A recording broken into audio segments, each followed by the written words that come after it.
from pick 5. Keep asking your questions. If you guys got fantasy questions, keep asking them. I will answer. We live, baby. Won last year because of you, looking to repeat because of your efforts. Listen, you won last year because of you, bro.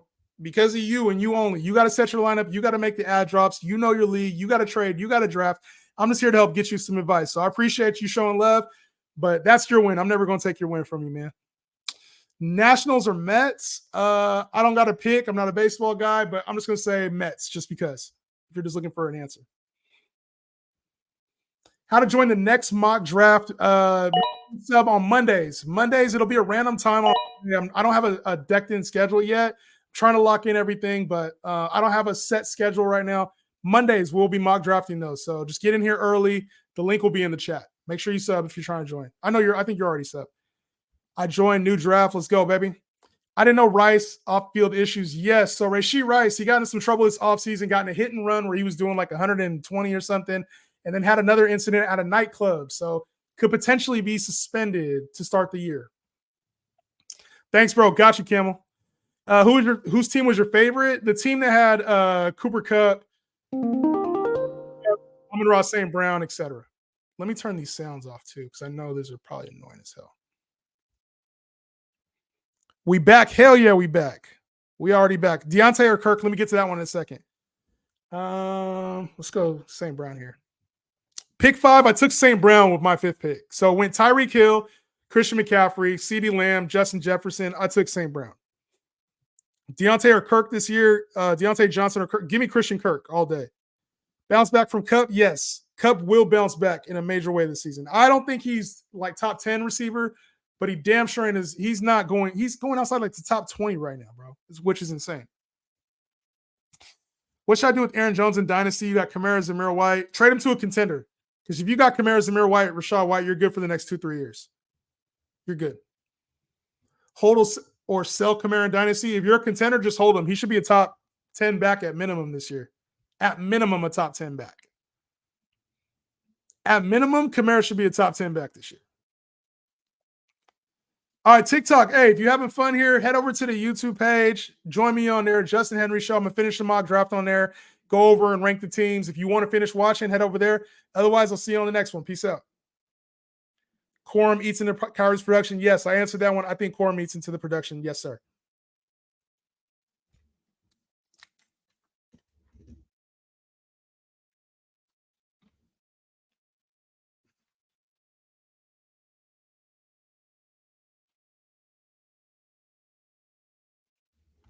All right. The nightclub stuff is fine. The bouncer, whoever it was, dropped the charges against Rice. Pretty sure he was just looking for a bag, and BS what happened. You know, obviously we've seen that happen before though, and we've seen Goodell still penalize players for that. So I don't think it's the isolated incident that I'm worried about. It's more so the accumulation of all of it, right? When you have 2 separate off-field instances in a matter of a month, you already know that conversation with Goodell isn't going to go so well. So that's about where I'm at with him. It's not necessarily like that incident and the other incident separately. It's accumulation of like, yo, you got to keep yourself out of the news during the offseason. You know what I mean? Like that's where I'm at with it. So far here in the draft, I got St. Brown, Chase. I like I'd rather have Bijan or one of the backs there. I'm not mad at it. I see Puka at the end of the first. Step in. That same Taylor Barkley setup there at the end. That's going to be a nice setup for whoever gets it. That'll be a nice setup. I for sure get you. I for sure get you. Rice is going to be lucky if he isn't suspended. Yes, he'll be lucky not to be suspended for sure. For sure. All right. I'm going to go Drake London here. Continue my receivers. What running backs are left right now? We got Achane. Let me see if I can cook with this. I think I'm going to go Drake London here. I like it, but I think there's some better receivers after. I'm just going to go Drake London because I think I can make a hit on my next pick. Let's try it out. Who should be the number 1 pick in fantasy drafts projecting forward? So here's how I interpret this, right? If you really like the receivers that come here in the 2nd, 3rd, 4th rounds, just take McCaffrey at number 1, and then you can, you can stack up on some of these receivers, right? You can get a Stephon Diggs, Mike Evans, Cooper Kupp. You'll be able to get two of them, right? The only thing is when it comes back in the fourth round, a lot of those receivers are gone depending on your league type and who's in the league with you. If you're playing with savvy vets, some of these players aren't going to be available, and vice versa. Like there may be more players available than you think, depending on your league, right? So that's the safe pick is just to get CMC. You get the top player in the game. It's tough for running backs to go back-to-back RB1 years, but the Niners will use him and he's involved. If I was going to go receiver in a PPR league, I'd take Tyreek Hill. He's the safest. He led the league in yardage and touchdowns last year. So he was just a little off towards the fantasy playoffs. Remember, he got banged up. So I still like Tyreek Hill the most. It's just CeeDee Lamb turned up in the second half of last year. I still think there's room to grow for CeeDee Lamb, but he'll be the third player off the board for me. So for me personally, it'd be Tyreek Hill, Tyreek Hill, CeeDee Lamb, then Christian McCaffrey is how I play it. I typically like to get receivers more than running backs, but that's just me. That's how I would go. I think all three of them could be the top pick, though. Like if you said I took CeeDee Lamb number one, I ain't mad at you. If you said you took McCaffrey at one, I'm not mad at you. You say you took Tyreek at one, I'm not mad at you. Questionable would be Justin Jefferson. I'd be like, I don't know. Any other player, I'm saying, yikes, what are you doing? I think there's only 4 players who should be like number one player off the board. 3, really, if we're like being serious. All right. So after I took Drake London, Josh Jacobs, Evans, Olave, Diggs, Kupp, Waddle. Yeah, see, I think Cooper Kupp's ADP is going to go crazy. He's way down there for whatever reason. I don't get it, but he's way down there. It just does. To me, it doesn't make sense. All right. So here I'm going to start taking players where I want to take them instead of going with ADP because you guys are a little more savvy. So I'm going to grab Alvin Kamara right here in the third. I'm going to grab Alvin Kamara. I think by the time we get to the regular season, Alvin Kamara is going to be like top 10 to 12.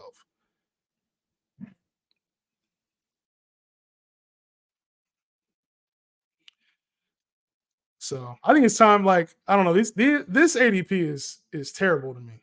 Like Achane was above Derrick Henry and Kamara. I think a lot of people are going to reach on Achane in drafts. Justin Jefferson is like a late first rounder is where I feel comfortable. Why? Tell me why, JCS, in the comments. Drop a comment why you feel like that. Justin Jefferson last year with Nick Mullins, Jaron Hall, Josh Dobbs after he came back. Obviously, he had a good start with Kirk Cousins, but he still cracked 1,000 yards with terrible quarterbacks. And we've seen, even with backup quarterbacks, it doesn't really hurt Justin Jefferson's value. His floor when he plays all 17 is like 1,500 yards, 10 touchdowns.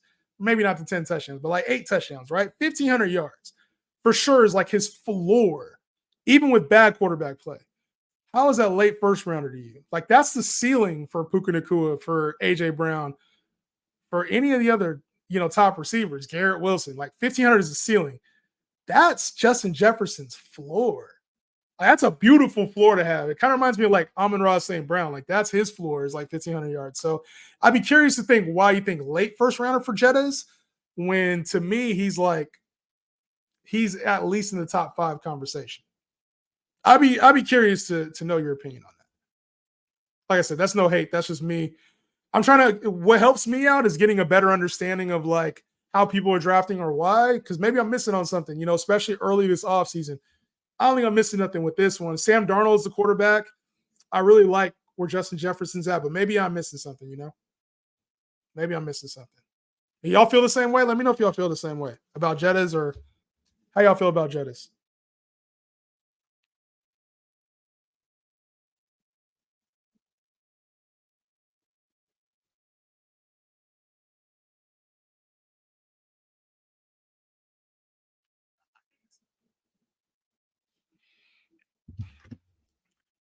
All right.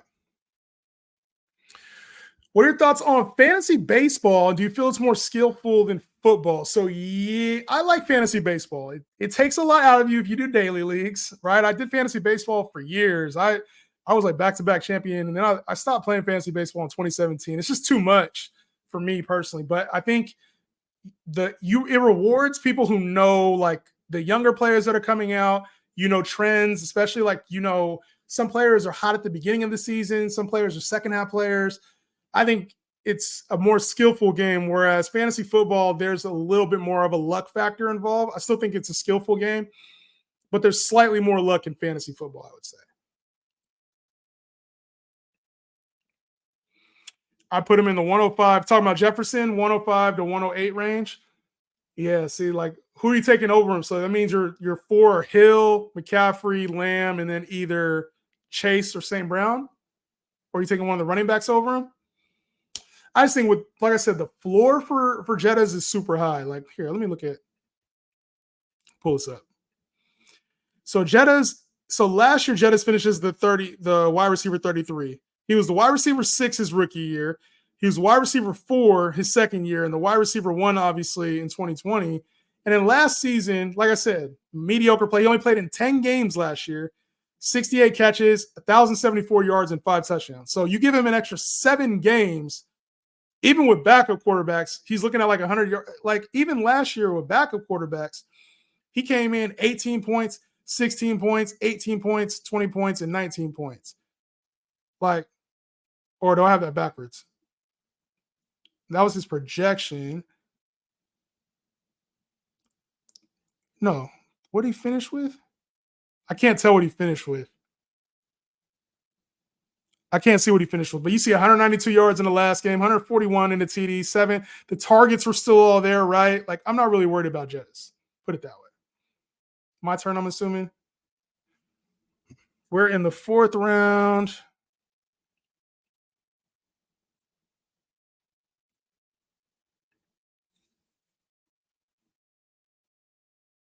All right, bet. I'm going to go Kenneth Walker here. Burrow. Did he get it? All right, bet. Got K-Walk for me. Yeah, so that's where I'm at. That's where I'm at with Jettas. So I don't know if you guys agree with that or not, but that's where I'm at with Jettas. It's like his floor is like top 5 wide receiver. To me, that's such a safe thing to do at wide receiver 3 or wide receiver 4. People worried about the quarterback situation. That's fair. That's fair. If JJ McCarthy plays, are you drafting him late in fantasy? No. I'm out on JJ McCarthy because JJ McCarthy could throw for 3,000 yards and Jettas will still have 1,500 of that. So I don't think those two go hand in hand. I think he'd be worth like maybe a late round flyer if you're in a 14-team league or in a super flex league. But like as a single QB league, hell no. Nah. I wouldn't draft him. I just think there's better upside down there. There's better upside. It's like when Nick Mullins played, you weren't just saying he was a, QB2 or QB1. Josh Dobbs, but shit, maybe you're onto something because Josh Dobbs was playing at such an elite level, but I don't know how many games he actually played with Jettas last year before he was benched because he got benched right around the same time Jettas started playing. Fantasy baseball definitely takes time, and the winner is usually the one who paid the most attention. Yeah, and had the best paid the most attention, had the best strategy. You got a combo of both. Good combo of both. You have to be aware of prospect call-ups. Yes. And like trading, you got to know, like I said, streaks, player streaks, like know who's been in a slump, probably going to come out of it. There's a lot when it comes to fantasy baseball. Yeah. I would say I wouldn't draft JJ McCarthy at all. I'm just not that type. Even if the yardage was there, touchdowns got to be there, and the rushing ability is probably more important to me. I get what you're saying, though. I get what you're saying. But I wouldn't draft McCarthy at all. Unless it was a deep super flex league and we knew he was starting. But like Darnold to me isn't bad. Darnold to me, actually, Darnold could be like a little sneaky pick if he's announced as a starter.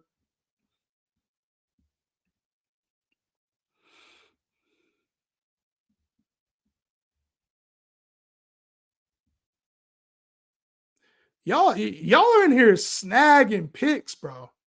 I kind of don't like what y'all doing to me right now, man. Y'all put me in precarious spots right now. Let's go A-Rich. Y'all put me in precarious spots right now. I see you guys. Make me draft a little differently than I wanted to. But I like it. Yo, that team is killing it right now. Number 2 in the 2 spot, I love drafting, is absolutely annihilating this draft right now. McCaffrey, Olave, Cup, Cooper, and T. Higgins, absolutely killing this draft right now. This is probably my favorite team so far. This is a good team too. Team one and team two right now. Good teams. Hill, CD, ARSB, CMC, but we got to finish the draft. Good start doesn't mean good draft. For everybody that's watching, good start to your draft does not mean good draft. You got to finish it out. Hill, CD, ARSB, CMC above him. Order doesn't matter. Only reason I have him lower is if people want to running back and take Brees or Bijan over him. I'm cool with that. I'm cool with that. Do you like Jerome Ford? Yes. Jerome Ford late is extremely good value. Extremely good value. And last year he finished at the top, I can't remember, top 17 back, I want to say. And he's going outside the top 30, like clearly outside the top 30. It obviously depends on what's going on with Nick Chubb, but like Kareem Hunt's not there. It's Deontay Foreman now. I think Jerome Ford proved he could be a back for us. Like what was he last year? I want to say he was RB 17 is my gut on what he was.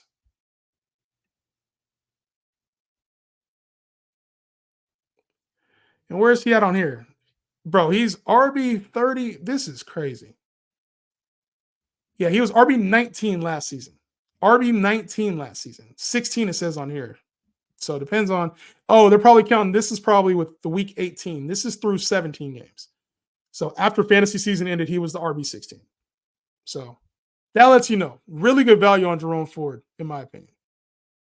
And he's going outside the top 30 running backs. And it's not like Nick Chubb. He did that with Nick Chubb starting the first 4 games. And it's not like Nick Chubb is expected to come back early at the beginning of the season. K9 or Aaron Jones. I kind of like, I like Aaron Jones, but I don't know. I'd rather have Kenneth Walker. I'd rather have Kenneth Walker. Aaron Jones ain't bad, though. They're similar to me. You ask me on the right day, I might choose one or the other. It probably depends more on like my team build.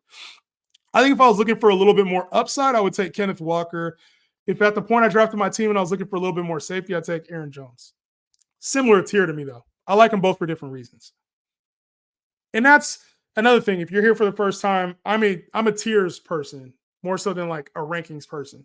So I like guys like in specific tiers as opposed to saying one is completely better than the other. I like players for different reasons. If you're here for the first time, I'll like my ranking sheet will be a tier list. So I'm still drafting Jetta's top 5. His ceiling is just too good to pass up on over most players. Yes, like he had 100 yards a game, like it's his ceiling.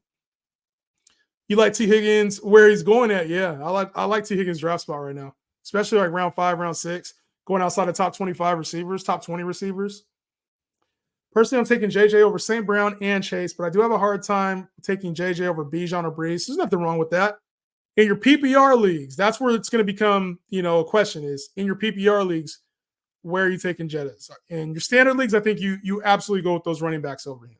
Absolutely.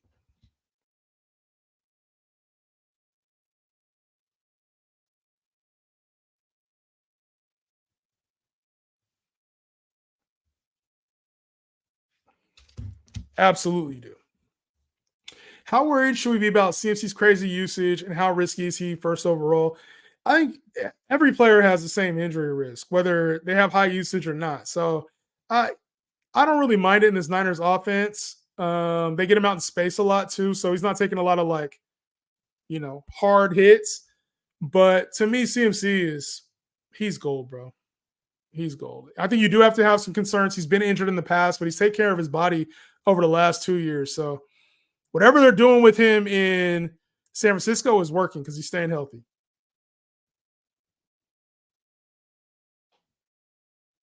He is staying healthy. All right.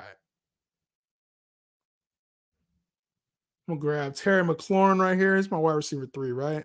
Yeah. I kind of like this team, not loving it. Kind of like this team, not loving it so far.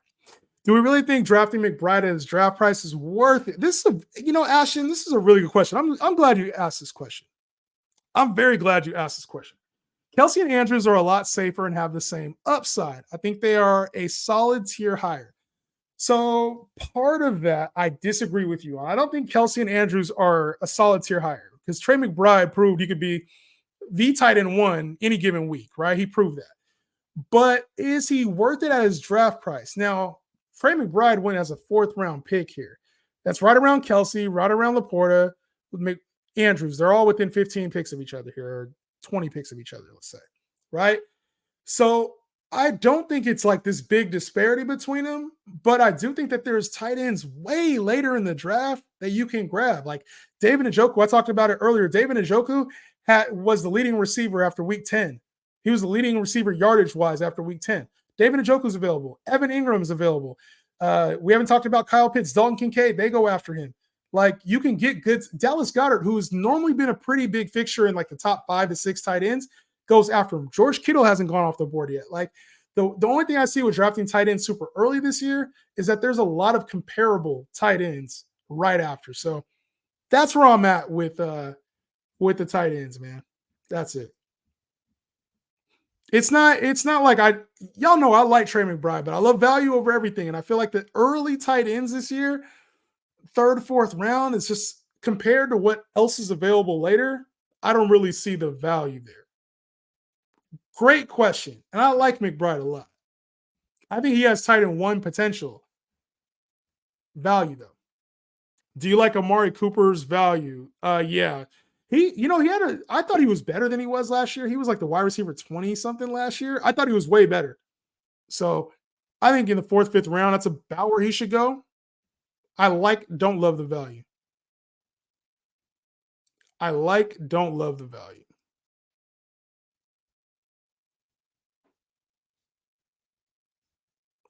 So what positions do I have? Quarterback, 3 receivers, 2 running backs. We got Swift over here. I'm gonna grab Kittle. Did all that tight end talk. Let me grab Kittle while he's here. Let me grab Kittle. Who's your biggest steal this season? I think it's Zeke. Zeke is, depending on where Zeke is going in your draft, Zeke will be good value. I've said this multiple times on stream already, but I genuinely think like Jaden Daniels is going to be the biggest steal of the draft. He's anticipated to start. The team really only has Mariota behind him. And he's got weapons. He's going to use his legs. They brought in Austin Eckler, Zach Ertz, so he got some veterans to go around him. You already got Terry McLaurin, Dotson. Like, you have good receivers around him. Plus, we know he's going to be around 600, 700 yards rushing. Like, I just think there's tremendous value for Jaden Daniels coming into the year. So, if I was going to say a player outside of him, I think George Pickens is going to be a really good value. What do you go, 5th round, 6th round?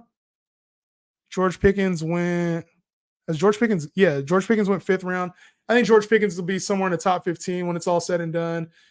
Running backs, I think Gus Edwards will be an RB2 when it's all said and done. If he's the starter for the Chargers all year and he stays healthy, I think Gus Edwards will be a good value too. Thoughts on Pat? You talking Mahomes or Freiermuth? Mahomes or Freiermuth? I think Mahomes will be fine. Top 5 quarterback. Not a whole lot. Like, they're talking about throwing downfield a little bit more like he used to. It's just when you got guys like, Jalen Hurts, Lamar, Josh Allen, guys that can run, I think he's properly valued right now. And as far as Pat Freiermuth, his role in this offense may actually increase, especially with Deontay Johnson out. He really, really disappointed last year. But if anything, Arthur Smith does, for as inconsistent as he is, he does find ways to use players.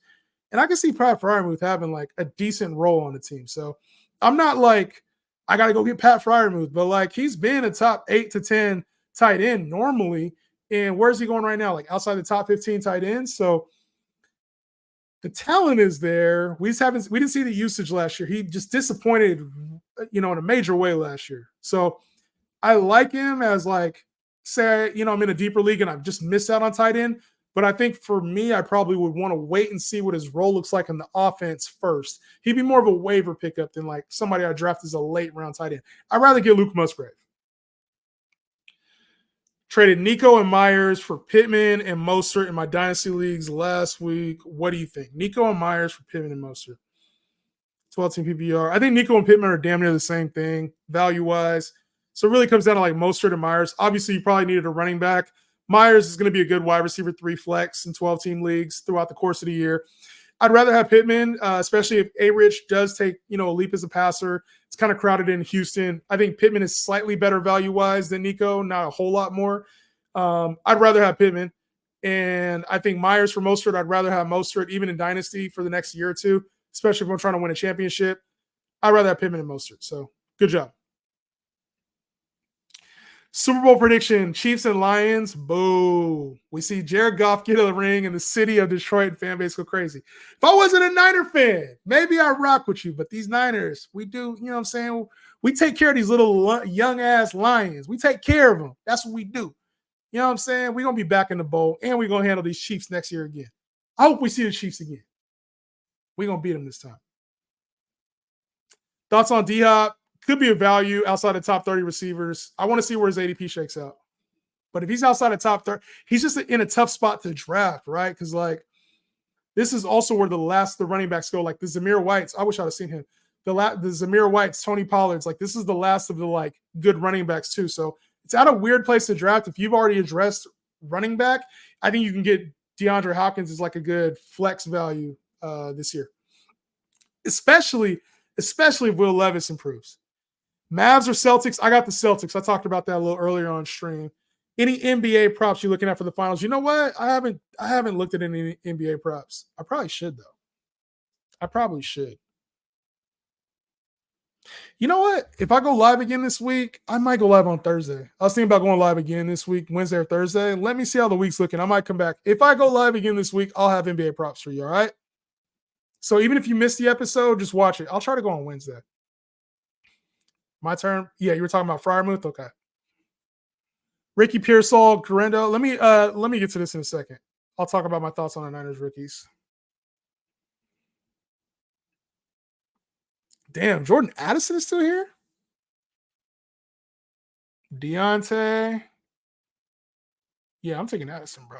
He fell a little too far for me. Not a big Addison guy, but that's just a little too far. A little too far. Value over everything, right? What are your thoughts on Niners rookies, Ricky Pearsall and Isaac? So I think Garendo is like, he's a backup running back. Elijah Mitchell, it doesn't matter. Like, we've seen the backup Niners running backs. It's the Christian McCaffrey show. Terrion Davis-Price and Trey Sermon before that. I think until Christian McCaffrey is gone, and that won't be for another 2-3 years at least, everybody's a backup for the Niners. So I'm not anticipating him having any kind of role or any fantasy value at all, dynasty-wise or redraft. And then when it comes to Ricky Pearsall, you would have liked to see Debo or Ayuk get traded before we found value there. So I think he could have like maybe a small role, but like Juwan Johnson played himself into a 2-year deal, and he played well in the playoffs. So I think Pearsall's actually, unless Ayuk is traded at some point this year, which I don't really see happening. I think all the receivers stay. I don't really see Pearsall having a lot of value this year, personally. Like 500, 600 yards, maybe 3-4 touchdowns. And then it would take like, I don't know. I think the Niners were anticipating like making a trade, trading Debo or Ayuk. They probably scouted that was the guy they liked the most, and then weren't able to move their receiver and kind of got stuck with the pick. That's what it felt like. That's honestly what it felt like. Oh yeah, there he is, Gus, baby, the Gus bus, in round 9. Love the pick. Do I like him as players? Yeah. So I like Pearsall as a player. I think he'll be a gamer, especially in like 2-3 seasons. He seems like a chain mover, big play guy. And then Garendo, I just think he's a backup. I think you want to like him, obviously. And I think he'll have a role on the Niners, but he's a backup. I don't get excited about backups.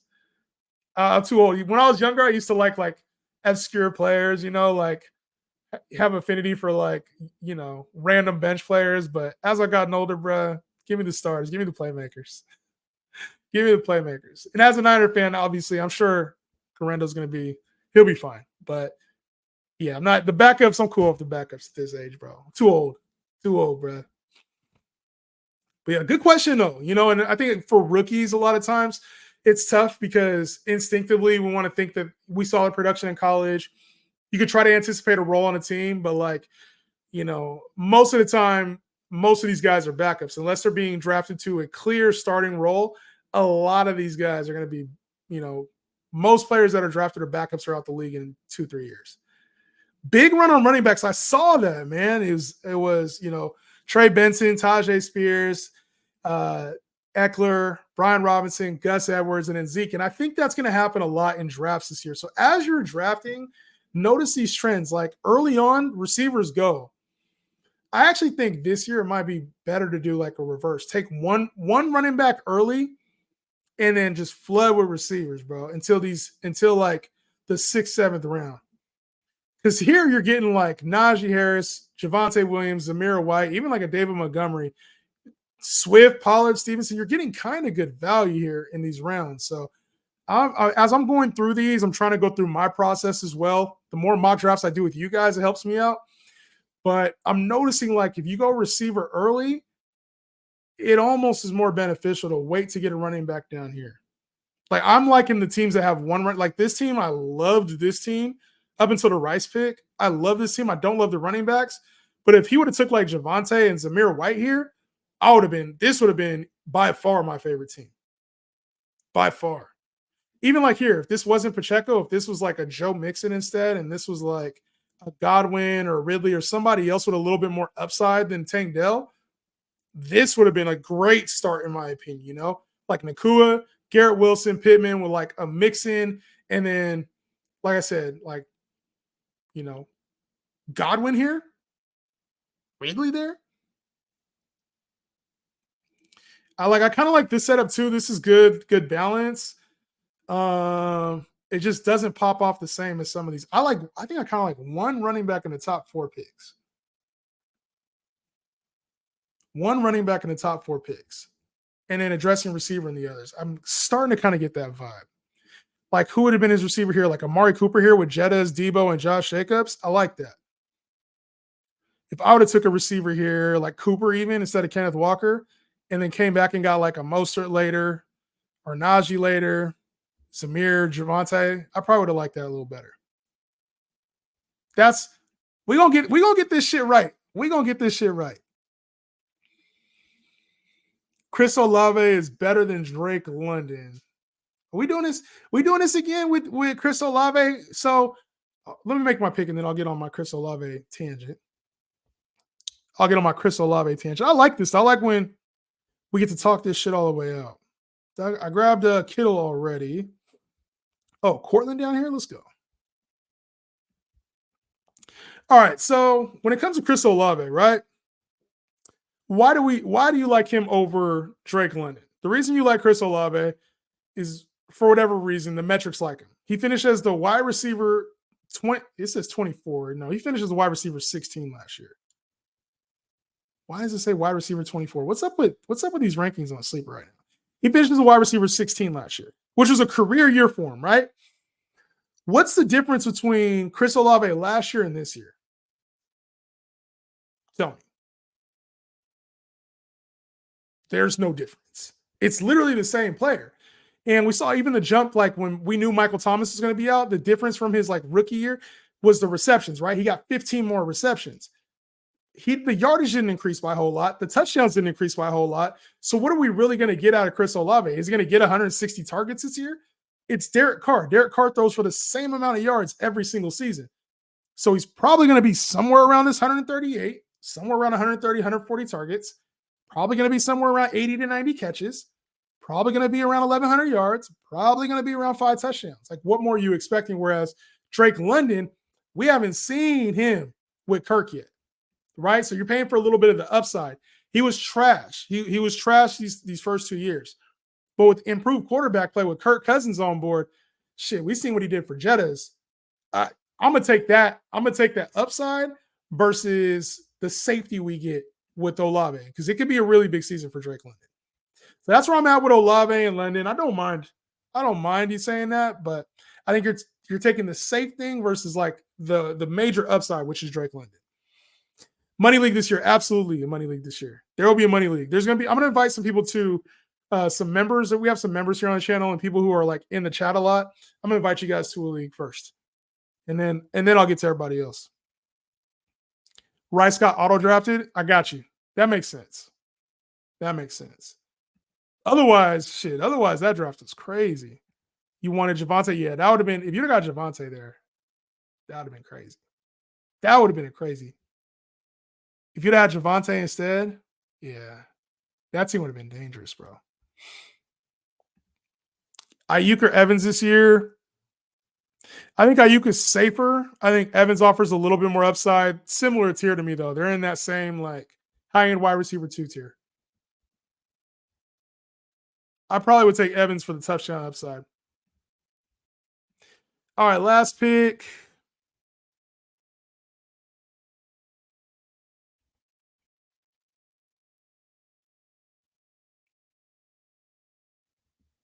Try to find a deep sleeper that I like for you guys. This is too far. This is way too far down. All right, deep sleeper. I'm gonna go right here. Jerry Judy. Jerry Judy in Cleveland. I think the disrespect has gone a little too far for Judy. For the last round of the draft, disrespect's gone a little too far.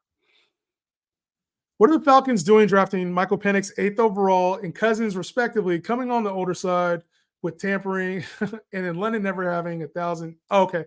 So you're saying Cousins is coming off the injury, off the Achilles, and then London's never had 1,000-yard season. So good point. London has never had 1,000-yard season, but he's also never played with a quarterback with any good quarterback play. He's had Desmond Ritter and Mariota for his career, you know? So I think improved quarterback play is going to be, and Arthur Smith.